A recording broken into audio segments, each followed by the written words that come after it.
रामकृष्ण हरी रामकृष्ण हरी. रामकृष्ण हरी. 3:10 झाले असतील रात्रीचे. मला हिचं नाव दीक्षा आहे, पण मला असं वाटतं ह्या दीक्षेने माझ्या सहकार्याला जी भिक्षा दिलेली आहे वाटसरूला, म्हणजे याचं नाही असं ठीक आहे, तू नाही म्हण, तुझ्या मनातला काय असेल तो भातभाव असेल, पण माझ्या दृष्टीनं मी खूप लांबून आलो. पंढरपूरच्या जवळ जे नातपुतं गाव आहे तिथून आलो. तिथून मी इथं उतरलो. मला खरं आजिवलीलाच इथे यायचं होतं. इथूनच आमची गाडी गेली, पण ती गाडी थांबली नाही.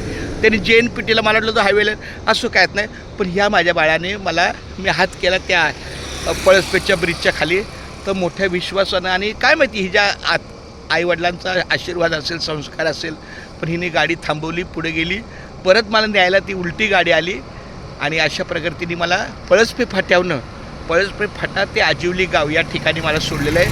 आणि मुलगी कामाला आहे, 1:30 वाजता कामावरून सुटते आणि पुन्हा ती रसायनीला जाणार. म्हणजे अजून तिला साधारण नाही म्हटलं तरी अर्धा ते पाऊण तासाचा.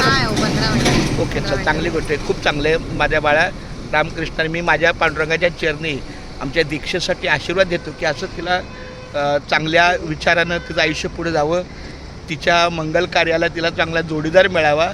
आणि नक्की नक्की नक्की त्यातला जे काय तर तू माझ्या मुलीसारखीच आहेस, त्यावर खूप चांगलं आहे. एकदा रामकृष्णाने रामकृष्ण हरी. बरं, आता मी तुला एक तुझ्या वडिलांसारखं भेटतो. तुला कसं गुड.